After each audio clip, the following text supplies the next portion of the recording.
Hi friends, मैं आकांक्षा शर्मा जी की वित्तकांक्षा में आपका स्वागत करती हूँ। मध्य प्रदेश संवैधानिक व्यवस्था के या मध्य प्रदेश की जो राज्य व्यवस्था है उसके सुपर 200 प्लस प्रश्न करने वाले ये राज्य व्यवस्था के 2 वीडियो और बनाऊंगी। उसमें आपके पूरे राज्य व्यवस्था कवर हो जाएगा। मैंने अभी थोड़े दिन पहले एक राज्यपाल का भी वीडियो बनाया है।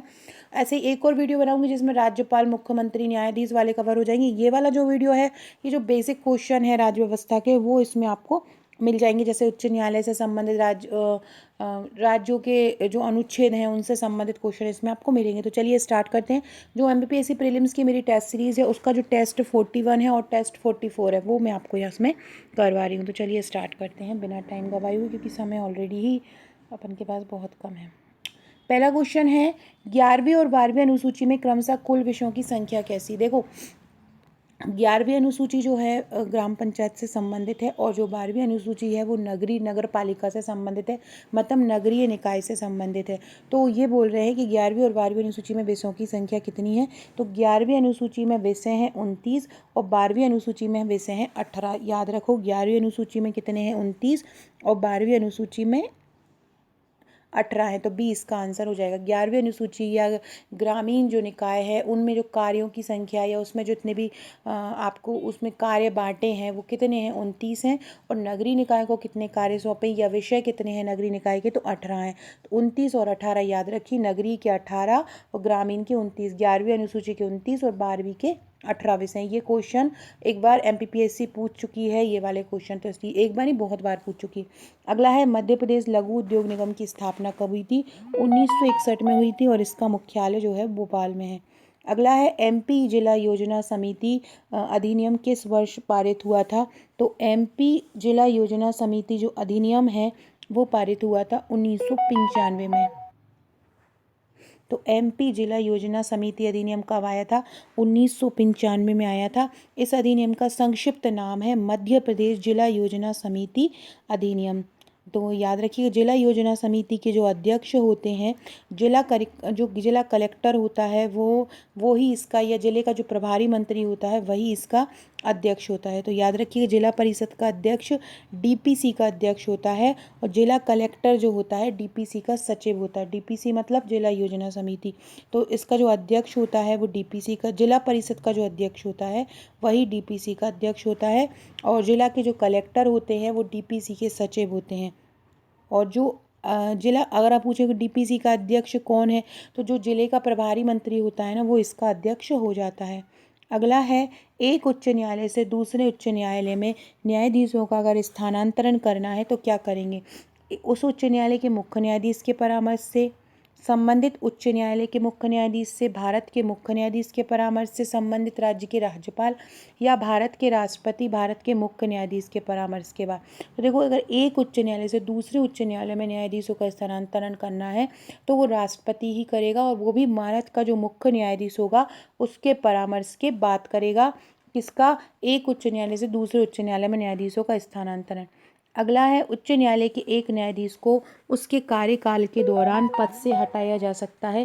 कैसे हटाया जा सकता है, यदि राष्ट्रपति संसद द्वारा 2/3 बहुमत से पारित संकल्प कर दे। मतलब राष्ट्रपति संसद द्वारा 2/3 बहुमत से कोई संकल्प पारित कर दे तो एक न्यायाधीश को उसके कार्यकाल के दौरान पद से हटाया जा सकता है। महाभियोग जो राष्ट्रपति की प्रक्रिया होती है ना वही होती है। तो राष्ट्रपति संसद द्वारा 2/3 बहुमत से अगर पारित कर दे, संकल्प पारित कर दे, तो न्यायाधीश को हटाया जा सकता है। देखो, ये पहला इसमें ऑप्शन, राज्य विधानमंडल 2/3 बहुमत से जो प्रस्ताव पारित करता है ये नहीं होगा। सर्वोच्च न्यायालय के मुख्य न्यायाधीश संसद की सिफारिश पर ये भी नहीं होगा। उच्च न्यायालय के न्यायाधीश ये भी नहीं होगा। क्या होगा, राष्ट्रपति संसद द्वारा 2/3 बहुमत से अगर संकल्प पारित कर दे तो उच्च न्यायालय के न्यायाधीशों को हटाया जा सकता है। अगला क्वेश्चन है, मध्य प्रदेश के निम्नलिखित पूर्व उप मुख्यमंत्री में से किसने मध्य प्रदेश विधानसभा में प्रोटेम स्पीकर का पद नहीं संभाला है। शिव भानु सोलंकी प्रोटेम स्पीकर रहे हैं, जमुना देवी भी रही हैं, सुभाष यादव प्रोटेम स्पीकर नहीं रहे हैं। कौन नहीं रहे हैं, सुभाष यादव प्रोटेम स्पीकर नहीं रहे हैं, बाकी शिव भानु सोलंकी, जमुना देवी रही हैं।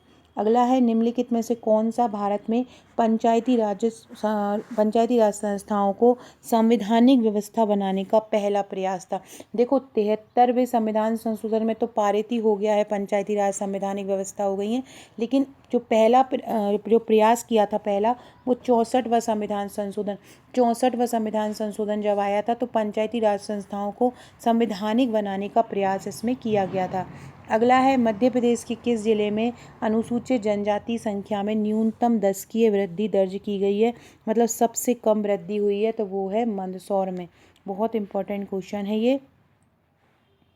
मध्य प्रदेश के किस जिले में अनुसूचित जनजाति संख्या में न्यूनतम और अधिकतम 10 की वृद्धि दर्ज की गई है,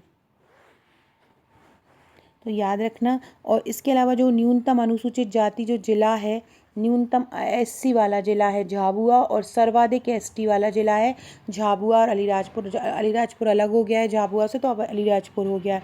और सर्वाधिक अनुसूचित जनजाति प्रतिशत वाला जिला अलीराजपुर हो गया है, और सबसे कम अनुसूचित जनजाति वाला जिला भिंड हो गया है। 2011 की जनगणना के कुछ हम इम्पोर्टेंट फैक्ट देखें तो 2011 की जनगणना के अनुसार मध्य प्रदेश का जनघनत्व जो है वो 236 रहा। मध्य प्रदेश का और मध्य प्रदेश का सर्वाधिक जनसंख्या घनत्व वाला जिला है वो भोपाल रहा, जिसका जनघनत्व 855 है। और सबसे कम जनघनत्व रहा है डिंडोरी का जनघनत्व 94 है। सर्वाधिक संख्या वाले अगर हम मध्य प्रदेश में जिले देखें जिनकी सर्वाधिक जनसंख्या है, तो सब जनघनत्व वाली देखें किसका सबसे ज़्यादा जनघनत्व है, तो भोपाल का सबसे ज़्यादा होगा, मतलब क्षेत्रफल कम है और लोग ज़्यादा रह रहे हैं। इसके बाद हो जाएगा इंदौर का, जबलपुर का, ग्वालियर और मुरैना का। अगर हम न्यूनतम जनसंख्या घनत्व देखें तो सबसे ज़्यादा जो न्यूनतम जनघनत्व है वो है डिंडोरी का, श्योपुर का, तो ये आपको याद रखना है। इसके अलावा जो ग्रामीण जनसंख्या वृद्धि दर है वो है मंदसौर में, नरसिंहपुर में, इनमें सबसे कम ग्रामीण जनसंख्या वृद्धि दर देखी गई है। और सबसे कम जो शहरी जनसंख्या, जिनमें सबसे कम शहरी वृद्धि देखी गई है वो है अनूपपुर और बुरहानपुर। सबसे ज़्यादा जो शहरीकरण का प्रतिशत है वो भोपाल और इंदौर में है, और सबसे कम जो है वो डिंडोरी और अलीराजपुर में है। अगला क्वेश्चन है कौन सी अशोक मेहता समिति की जनगणना से संबंधित एक अलग क्वेश्चन, एक अलग वीडियो आपको बना दूंगी तो उसमें कवर हो जाएगा।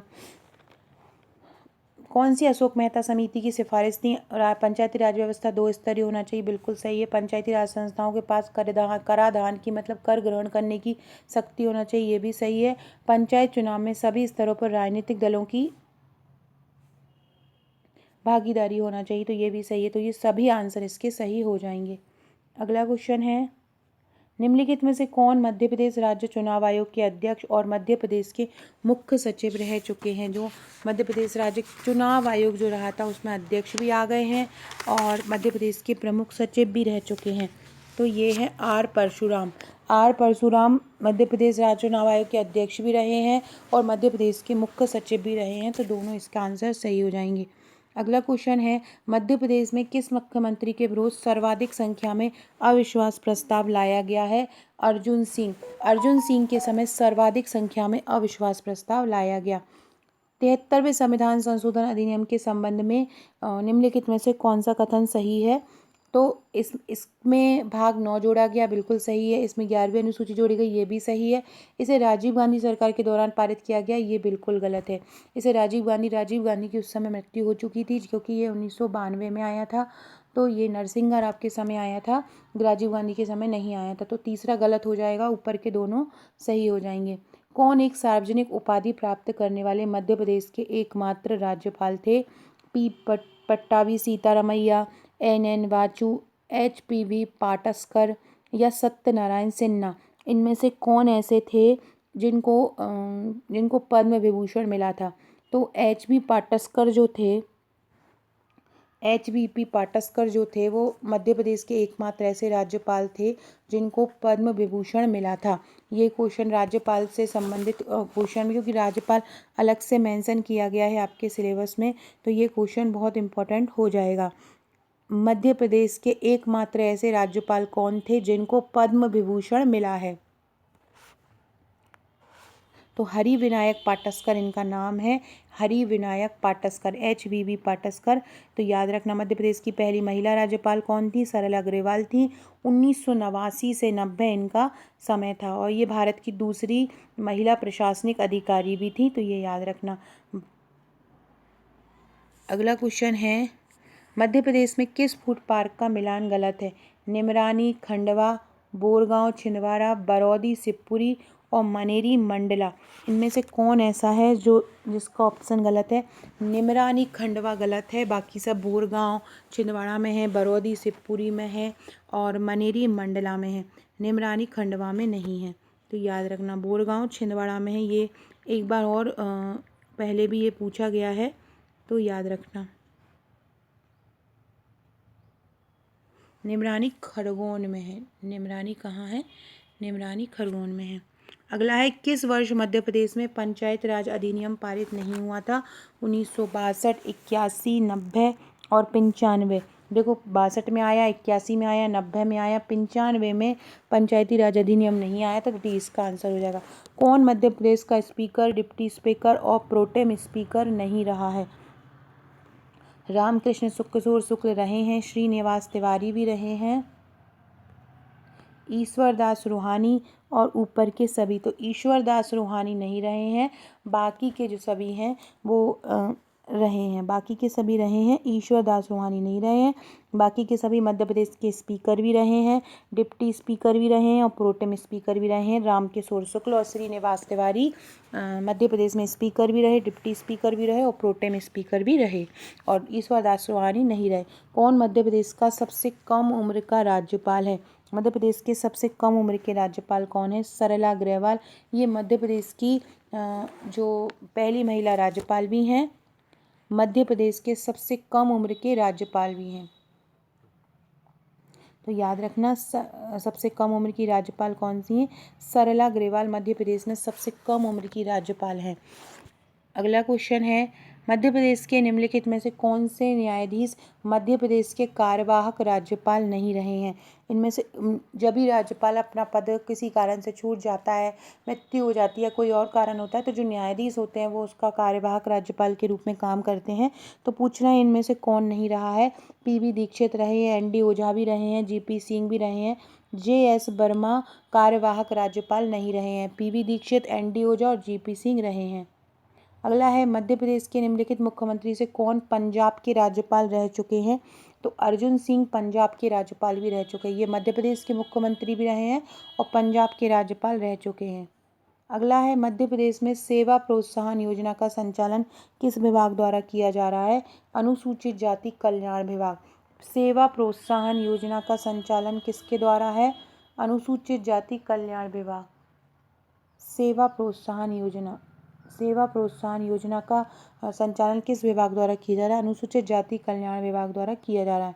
किस वर्ष मध्य प्रदेश पंचायती राज अधिनियम 1993 का नाम बदलकर मध्य प्रदेश पंचायती राज एवं ग्राम स्वराज अधिनियम कर दिया है? तो 2001 में कर दिया। ग्राम स्वराज अधिनियम कब कर दिया? 2001 में। किशोरियों को माहवारी के दौरान स्वच्छता के प्रबंधन की जानकारी के लिए मध्य प्रदेश सरकार द्वारा कौन सा अभियान चलाया जा रहा है? उदीता अभियान मध्य प्रदेश सरकार द्वारा चलाया जा रहा है। अगला क्वेश्चन है, फ्रेंड्स अगला क्वेश्चन करने से पहले ये हमारे प्री टेस्ट की महाअभ्यासिका है। 10,000 प्रश्न यूनिट वाइज हैं, साथ में 2 करंट अफेयर्स, मतलब 2,000 करंट अफेयर्स हैं की बुकलेट आपको शुरू दी जा रही है। टोटल ये 12,000 MCQ हैं।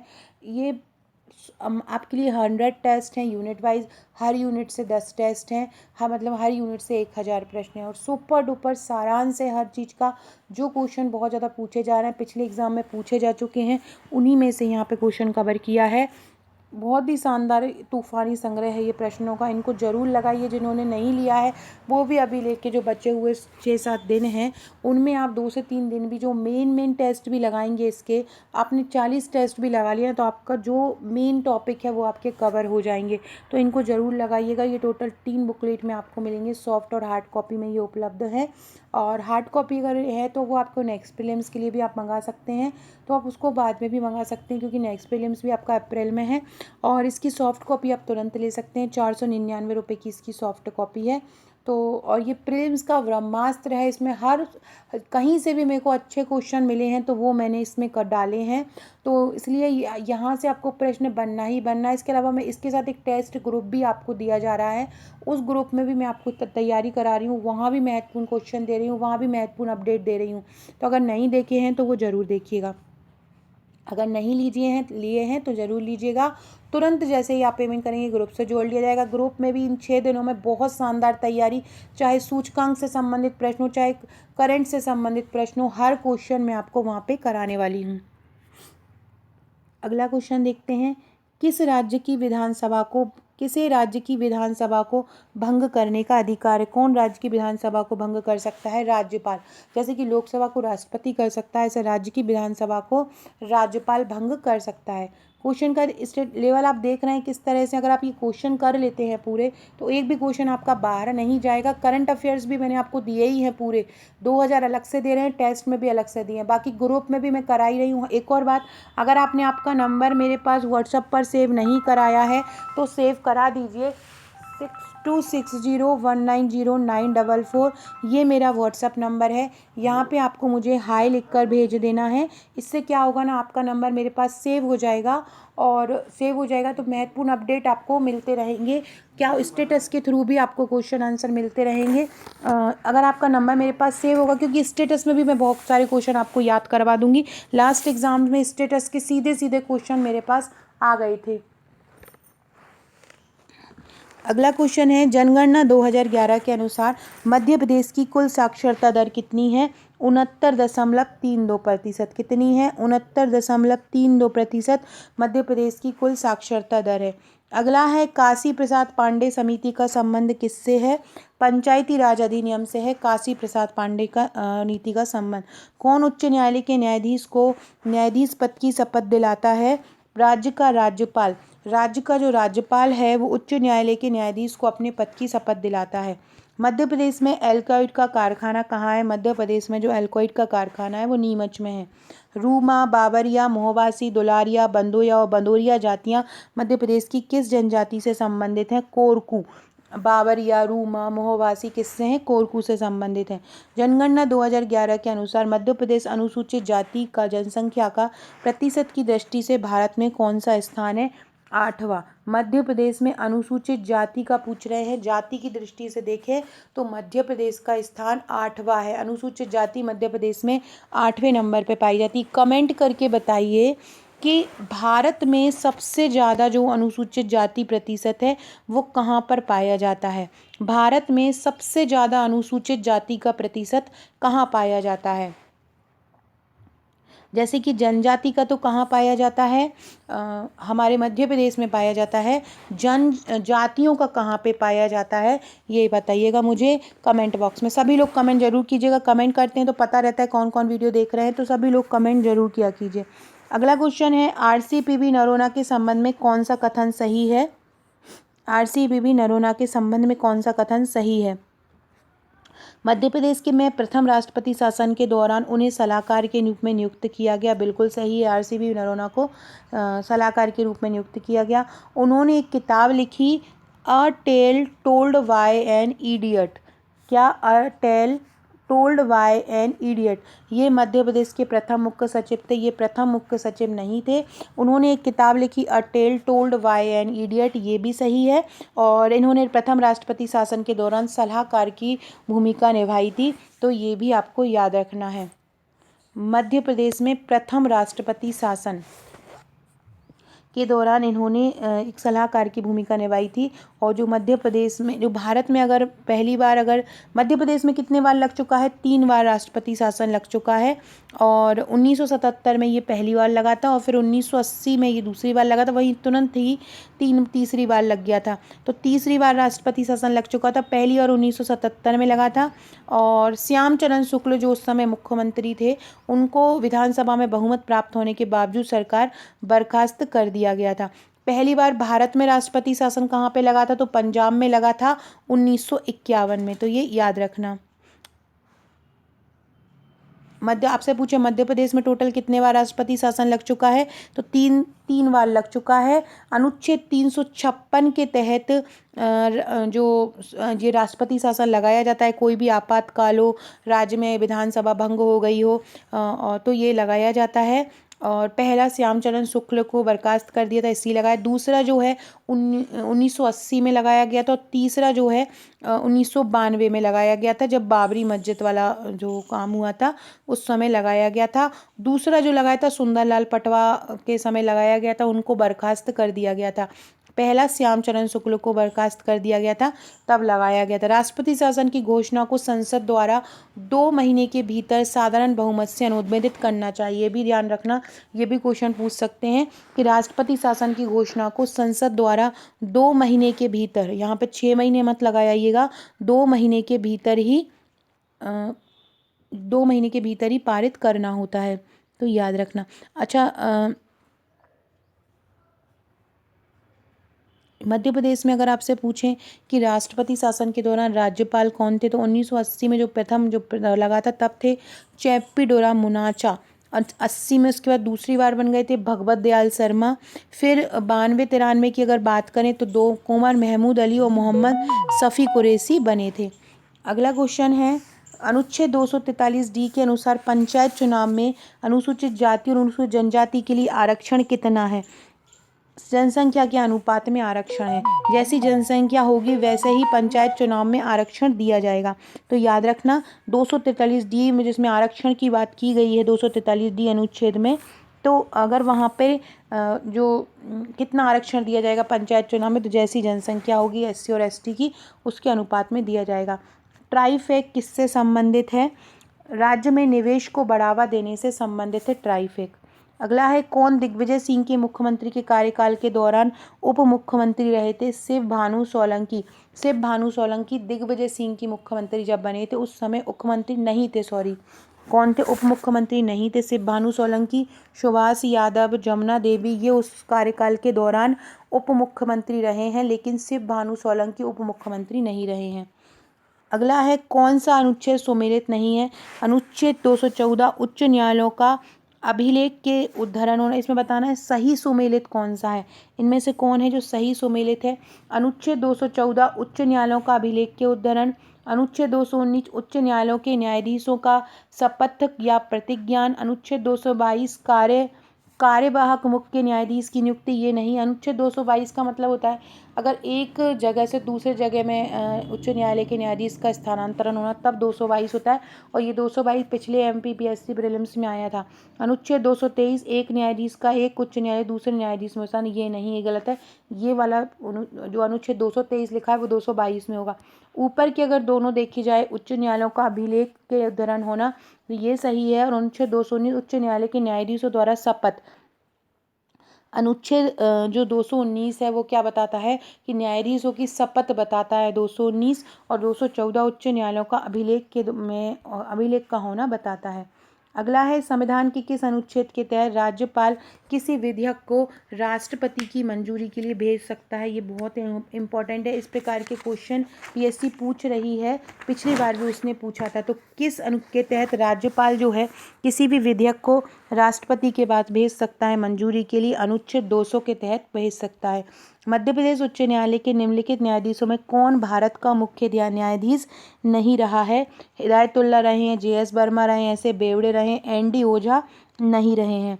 अगला है, हाल ही में मुख्यमंत्री शिवराज सिंह चौहान ने 2023 में मुख्यमंत्री कन्या विवाह एवं निकाह योजना के अंतर्गत जो राशि है उसको बढ़ाकर कितना कर दिया है?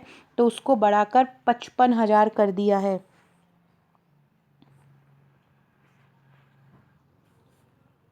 तो कितनी राशि हो गई है? 55,000 हो गई है। अगला है, मध्य प्रदेश के किस जिले में कैलारस चीनी मिल स्थित है? कैलारस चीनी मिल किस जिले में स्थित है मध्य प्रदेश में? तो कैलारस चीनी मिल जो है मुरैना में है, शिवपुरी मत लगा के आइएगा, मध्य प्रदेश के मुरैना में है। और ये 1 दशक से बंद भी पड़ी हुई है, इस पर अभी खोलने का वो भी लगाया था कि इसको खोला जाए। और एशिया की सबसे बड़ी चीनी मिल जो है वो खतौली में है, कहाँ पे है? खतौली में है एशिया की सबसे बड़ी चीनी मिल। अगला है नॉर्दर्न कोलफील्ड लिमिटेड कहाँ पर स्थित है? नॉर्दर्न कोलफील्ड लिमिटेड है सिंगरौली में। कहाँ है? सिंगरौली में। मध्य प्रदेश में पहली बार राज्य आपातकालीन लागू होने के समय भारत के राष्ट्रपति कौन थे? B D Jatti. B D Jatti थे भारत में पहली बार जब राज्य आपातकालीन लागू हुआ था तब भारत के राष्ट्रपति। मध्य प्रदेश उच्च न्यायालय की स्थापना किस प्रावधान के तहत की गई है? मध्य प्रदेश भारत सरकार अधिनियम 1935 की धारा 108 किसके तहत की गई है? 1915 की धारा 108 के तहत की गई है। मध्य प्रदेश में जो उच्च न्यायालय की स्थापना है वो भारत सरकार अधिनियम 1915 की धारा 108 के तहत इसकी स्थापना की गई है मध्य प्रदेश उच्च न्यायालय की। जो मध्य प्रदेश भारत सरकार का अधिनियम है 1935, उसमें संविधान का लगभग 50 से 60% भाग संविधान में इसी से लिया गया है और इसी अधिनियम की धारा 108 के तहत उच्च न्यायालय की स्थापना की गई है। नॉट 1915, 1935 याद रखना। भारत सरकार अधिनियम 1935 की धारा 108 के तहत मध्य प्रदेश उच्च न्यायालय की स्थापना की गई है। अगला क्वेश्चन है BHEL के संबंध में कौन सा कथन सही नहीं है? BHEL के संबंध में इसे 13 नवंबर 1964 को शामिल किया गया। ये इसको महारत्न 2013 में बनाया गया। 1991 में इसे सार्वजनिक कंपनी में बनाया गया। HEL और BHEL को औपचारिक रूप से 1974 में विलय हो गया। इनमें कौन सा सही नहीं है? तो BHEL के संबंध में इसे 13 नवंबर 1964 को शामिल किया गया, ये सही नहीं है। BHEL को 1964 में शामिल किया गया, ये शामिल नहीं है। अगला क्वेश्चन है निम्नलिखित में से कौन फ्रांसीसी इंजीनियर था जिसने राजभवन के निर्माण में काम किया था? तो यह है ऑस्टेड कुक। ऑस्टेड कुक एक फ्रांसीसी इंजीनियर था जिसने राजभवन के निर्माण में काम किया था। मध्य प्रदेश के कौन से मुख्यमंत्री मध्य प्रदेश में विपक्ष के नेता नहीं रहे हैं? द्वारका प्रसाद मिश्र रहे, बाबूलाल गौर रहे, अर्जुन सिंह, मोतीलाल वोहरा विपक्ष के नेता कभी नहीं रहे। जनगणना 2011 के अनुसार मध्य प्रदेश में जनसंख्या एवं प्रतिशत की दृष्टि से अनुसूचित जाति वाले जिला कौन से हैं? सर्वाधिक अनुसूचित जाति वाले जिले जहाँ पे अनुसूचित जाति सर्वाधिक पाई जाती है इंदौर और उज्जैन। प्रतिशत की दृष्टि से जो सर्वाधिक अनुसूचित जाति वाले हैं वो कौन है? इंदौर। यहाँ पर अनुसूचित जाति सबसे ज़्यादा पाई जाती है इंदौर और उज्जैन में। जनगणना 2011 के अनुसार मध्य प्रदेश में सर्वाधिक लिंगानुपात वाले जिलों को घटते क्रम में लगाइए। तो देखो सबसे ज़्यादा लिंगानुपात बालाघाट में है, फिर अलीराजपुर में है, फिर मंडला में है। किसे मध्य प्रदेश उच्च न्यायालय में के मुख्य न्यायाधीश का जन्म सतना में हुआ था? तो JS वर्मा का जन्म सतना में हुआ था। अगला है मध्य प्रदेश उद्योग निगम द्वारा संचालित एम्पोरियम का नाम क्या रख दिया गया है? मृगनयनी रख दिया है। अगला क्वेश्चन है पारधी जनजाति के लिए कथन में सही कथन पहचानिए जो पारधी जनजाति का है। तो बहेलिया, टाकिया और टाकनकर पारधी जनजाति की उपजातियां हैं। पारधी जनजाति का विकसित वर्ग विंझवार कहलाता है। विंझवार बैगा जनजाति का कहलाता है। दूसरा गलत हो जाएगा, ओनली 1 सही हो जाएगा। मेट्रोपॉलिटन प्लानिंग के लिए समिति के संबंध में सही कथन बताइए। यह अनुच्छेद 243 JD के अंतर्गत आता है, बिल्कुल सही है। प्रत्येक महानगर योजना समिति के अध्यक्ष राज्य के राज्यपाल को विकास योजना अग्रेसित करेंगे, ये गलत है। पहला सही हो जाएगा। मेट्रोपॉलिटन जो समितियां होगी वो 243 ZE अनुच्छेद में आएंगी। अगला क्वेश्चन है मध्य प्रदेश के किस राज्यपाल ने कानून मंत्री के रूप में हिंदू कोड बिल पेश किया है? हरि विनायक पाटस्कर ने किया है। कौन 11वीं अनुसूची में शामिल नहीं है? इनमें से कौन 11वीं अनुसूची में शामिल नहीं है? भूमि उपयोग और भवनों के निर्माण का विनियमन, ये 11वीं अनुसूची में शामिल नहीं है। भूमि का उपयोग। किस जिले में पहला ग्राम न्यायालय बनाया गया था? पहला ग्राम न्यायालय बनाया गया था नीमच के झांतला में बनाया गया था। अगला है भारतीय संविधान के किस अनुच्छेद में शहरी स्वशासन के कर्तव्यों और शक्तियों का उल्लेख किया गया है? आर्टिकल 243W में। 243W में कर्तव्यों और शक्तियों का उल्लेख किया गया है। किस वर्ष 73वें संविधान संशोधन के बाद चुनाव सबसे पहले आयोजित हुए थे? 1994 में सबसे पहले चुनाव आयोजित हुए थे। अपना जीवन यापन करने एवं आर्थिक स्थिति मजबूत करने के उद्देश्य से जोबट के भील क्या बनाते थे? तो जोबट के भील बनाते थे पूंजा दरिया। जोबट के भील क्या बनाते थे?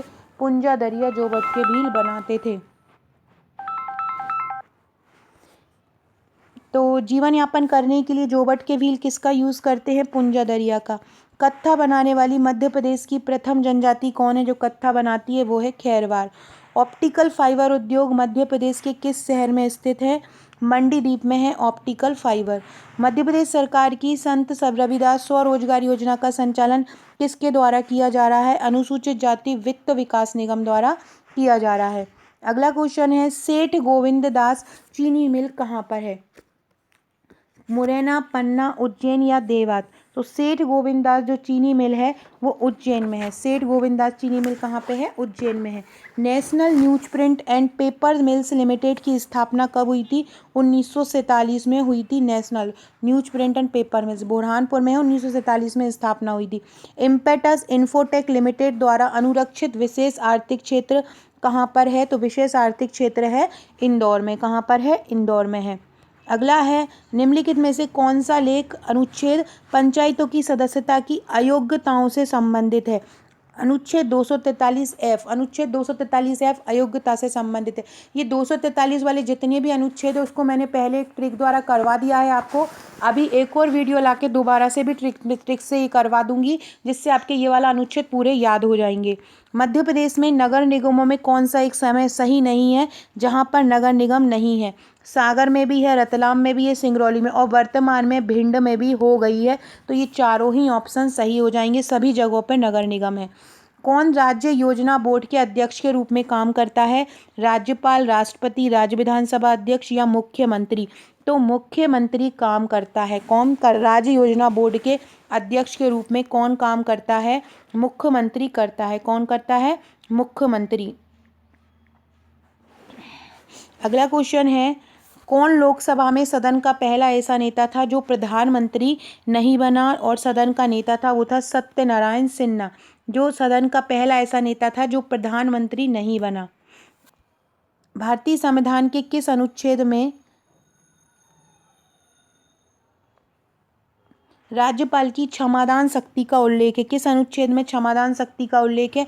अनुच्छेद 161। फ्रेंड्स, कोई अगर आंसर मुझसे गलत भूल जाता है तो मैं उसको कमेंट बॉक्स में एक सही करा दूंगी, तो वीडियो के बाद एक बार कमेंट बॉक्स भी चेक कर लीजिएगा। राज्यपाल की क्षमादान शक्ति का उल्लेख किस में है? अनुच्छेद 161 में है। अगला क्वेश्चन है, किस समिति ने पंचायतों को मजबूत करने के लिए अधिक वित्तीय संसाधन और संवैधानिक स्थिति प्रदान करने की सिफारिश की है? तो ये की है एल.एम. सिंघवी ने। किसने? एल.एम. सिंघवी ने की है।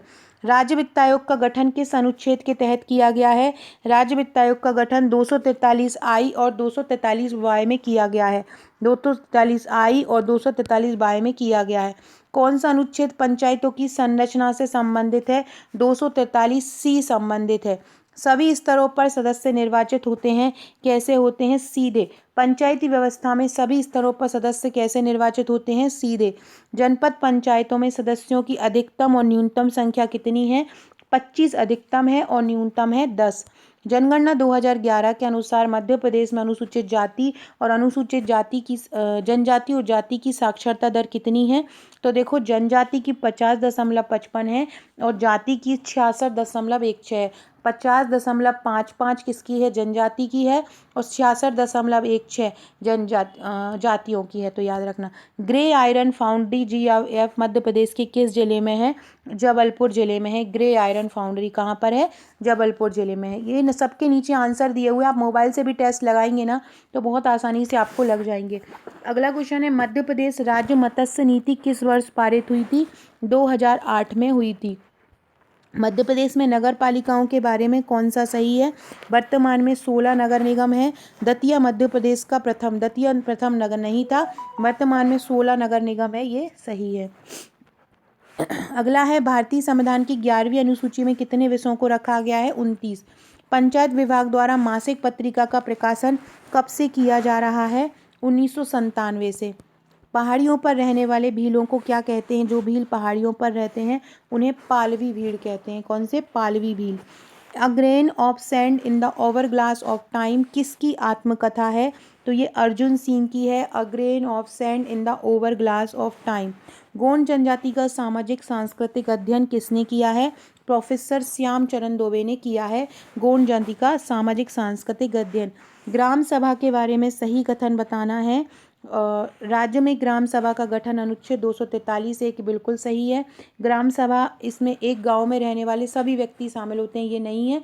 ग्राम सभा में केवल उस गांव में जो पंजीकृत लोग होते हैं ना, वह उस गांव में कोई रह रहा हो, सभी शामिल नहीं होते, तो केवल यही सही हो जाएगा। किस वर्ष बलवंत राय मेहता समिति ने अपनी रिपोर्ट दी थी? 1957 में दी। जनगणना 2011 के अनुसार मध्य प्रदेश में अनुसूचित जनजाति जनसंख्या मध्य प्रदेश की कुल जनसंख्या का कितना प्रतिशत है? जनजाति 1/5% है। जनजाति कितना है? 1/5% है। मलाज खंड ताम्र परियोजना है, वो कब लागू हुई थी? 1982 में हुई थी मलाज खंड ताम्र परियोजना। जिले में पंचायतों और नगर पालिकाओं के निर्वाचित सदस्यों में से कितने कम से कम जिला योजना समिति सदस्यों का चुनाव किया जाएगा? नगर पालिका के जो निर्वाचित सदस्य हैं उनमें से कितने में से किया जाएगा जिला योजना समिति के सदस्यों का चुनाव? तो ये किया जाएगा 4/5। 4/5 जो सदस्य हैं वो जिला योजना समिति के सदस्यों का चुनाव करेंगे। अगला है, मध्य प्रदेश के कौन से मुख्यमंत्री संविधान सभा के सदस्य नहीं रहे हैं? तो भगवंत राव मंडलोई, रविशंकर शुक्ल, द्वारिका प्रसाद मिश्र और कैलाश नाथ काटजू। द्वारिका प्रसाद नहीं रहे हैं, बाकी भगवंत राव मंडलोई, रविशंकर शुक्ल और कैलाश नाथ काटजू रहे हैं। अगला क्वेश्चन है, मध्य प्रदेश शासन द्वारा 2018 में प्रारंभ की गई मुख्यमंत्री जन कल्याण योजना या संबल योजना का उद्देश्य क्या था? असंगठित श्रमिकों को सामाजिक सुरक्षा प्रदान करना इनका उद्देश्य था। अगला है, अनुच्छेद 213 के तहत राज्य के राज्यपाल को क्या, अनुच्छेद 213 के तहत बोल रहे हैं, अनुच्छेद 213 में क्या बोला गया है? राज्य के राज्यपाल को कौन सा अधिकार होता है? तो राज्य के राज्यपाल को विधानमंडल में अवकाश के दौरान अध्यादेशों को प्रख्यापित करना। क्या है?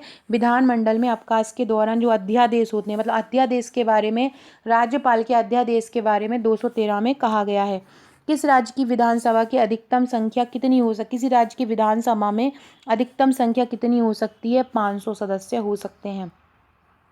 सबसे ज़्यादा उत्तर प्रदेश विधानसभा में है। जनगणना 2011 के अनुसार सर्वाधिक जनसंख्या वाले मध्य प्रदेश के 3 संभागों को घटते क्रम में लगाना है। देखो, सबसे पहले है इंदौर, फिर है जबलपुर, फिर है उज्जैन, तो पहला इसका सही हो जाएगा।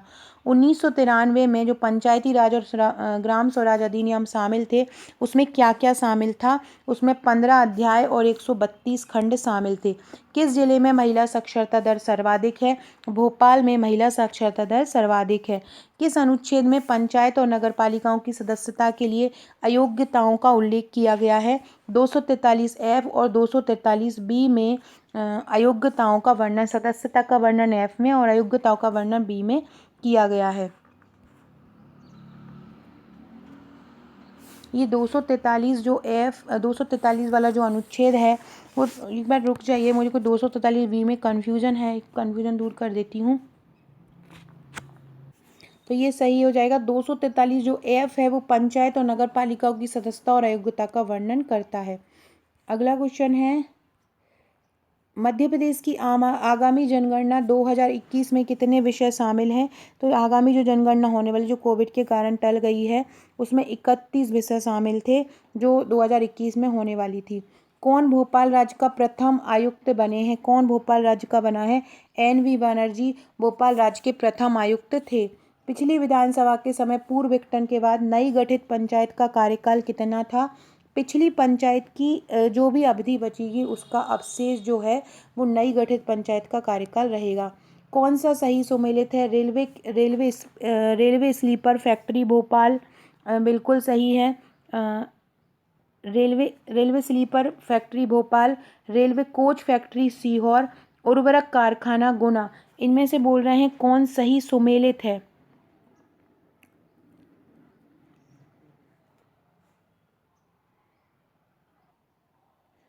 Railway sleeper factory Madhya Pradesh में होशंगाबाद में है, और जो गुना के जो विजयपुर है वहाँ पे उर्वरक कारखाना है, और जो रेलवे की कोच फैक्ट्री है वो भोपाल में है। तो ये दोनों शुरू के गलत हो जाएंगे, केवल तीसरा आंसर सही हो जाएगा, उर्वरक कारखाना गुना।